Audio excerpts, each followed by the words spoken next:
Hey, what's going on, everybody? This is John J Gaming on the mic here, coming at you with a brand new episode of the Memphis Dynasty here on NCAA 2012, one of the underrated NCAA games that we have. We are here running with the Memphis Tigers, and here in year number 6, we are having a magical season so far. We are 9-0 on this season.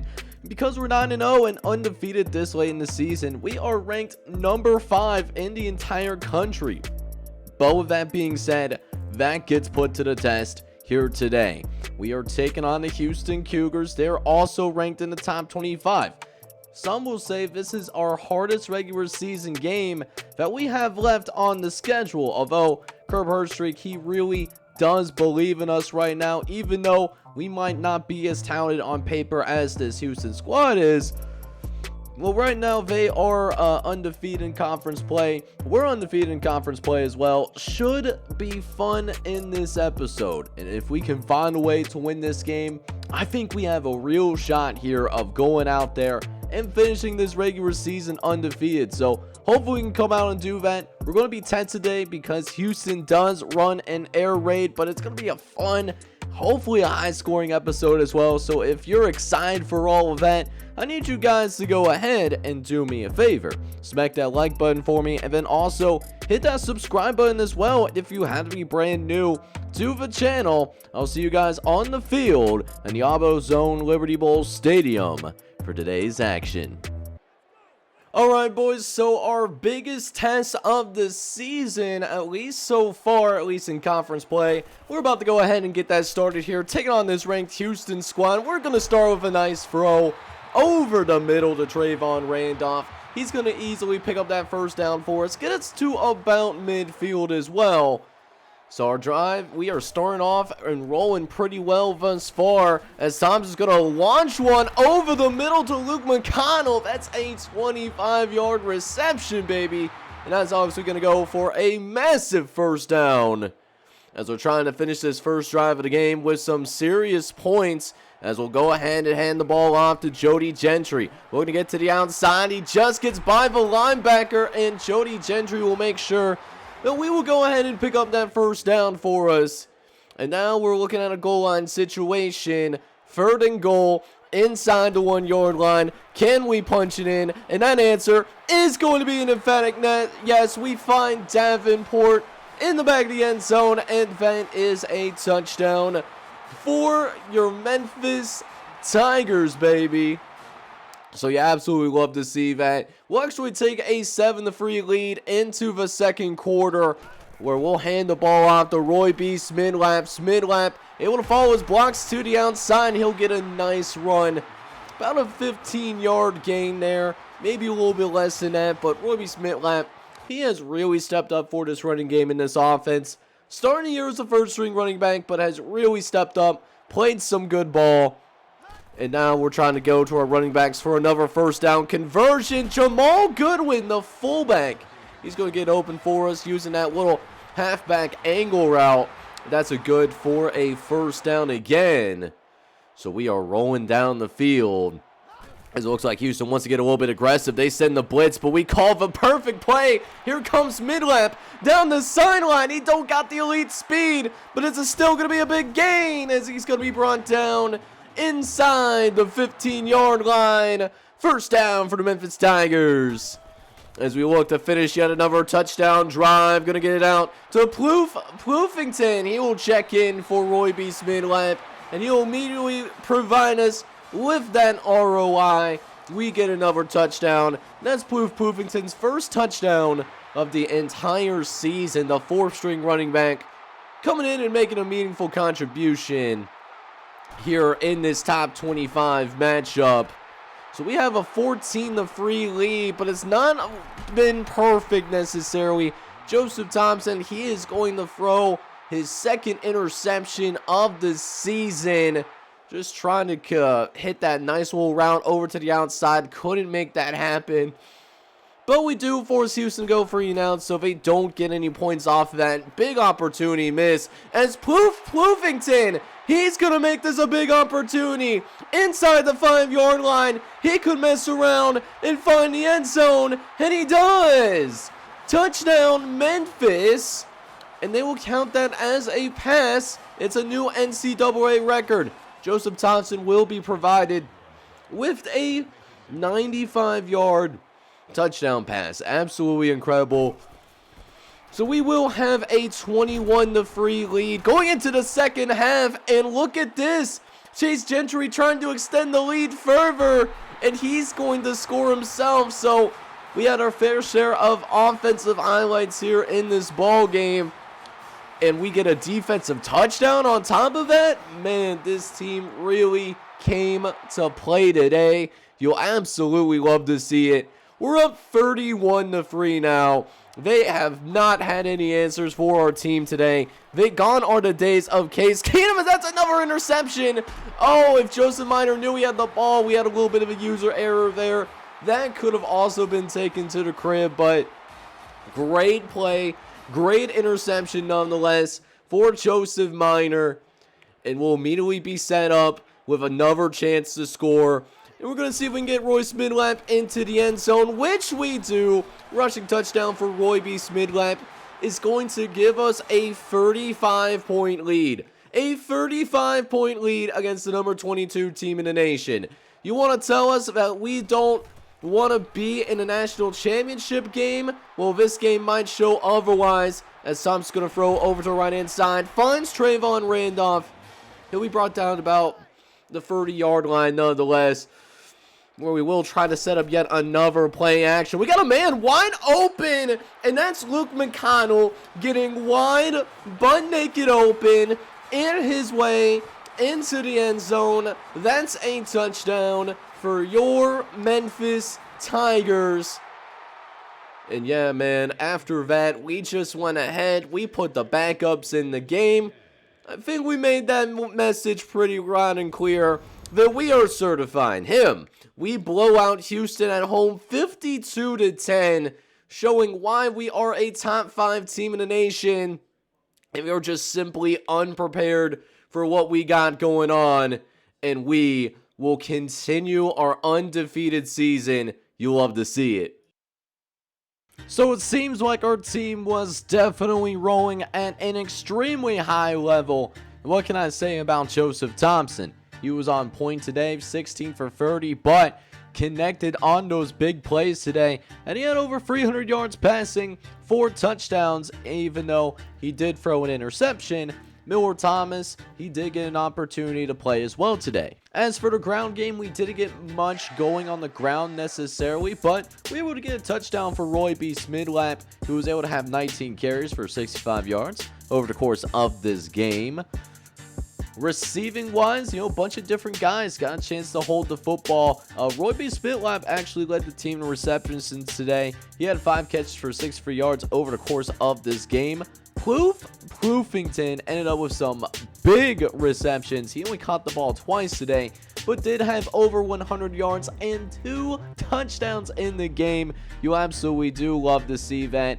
We also got Derek Davenport, Luke McConnell, and one of the reserve players that don't get a lot of playing time, Derwin Wattimore. He also found the end zone too when we got into the sim. But what I was truly impressed about with this defense is that they did a really good job, genuinely, in terms of making sure that this offense was shut down.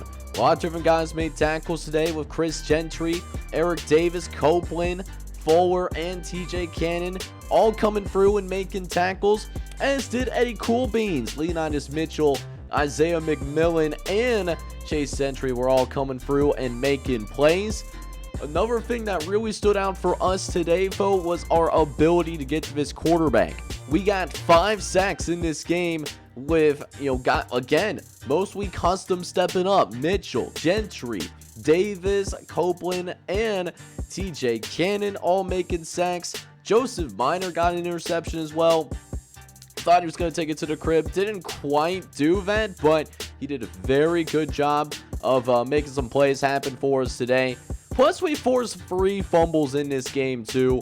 Gentry got a fumble and actually recovered 2 of those fumbles, one of which he did end up taking to the end zone. He was responsible for that.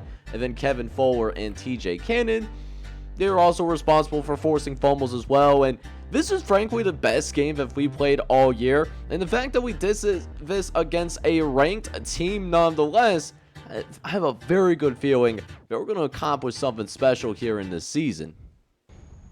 So real quick, what I wanted to go ahead and do as well is go over some of the highlights from the next game that we had on our schedule, and that was us going on the road to take on this Tulsa Golden Hurricanes team. And 2 reasons why I did that was not only because that Houston game was an absolute blowout and I wanted to give you guys a little bit more gameplay in this episode, but also simultaneously, this Tulsa team has not won a single game all year, so we should be able to win this game. But Tulsa's actually making it interesting through a half of action thus far. We actually don't score our first touchdown till right before we go into the halftime locker room.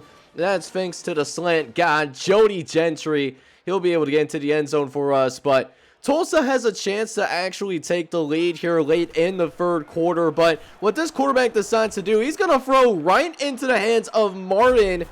I don't even know, might be Greg Martin. He's one of the players that don't play too terribly often, so I'm not as familiar with him necessarily, but we still hold on to the lead nonetheless. But I'm really trying to get away from these guys. They have been a thorn in my side all day today. And Thompson, he's going to throw one up, and he's going to throw a dot to Trayvon Randolph. Good Lord. Look at this toss.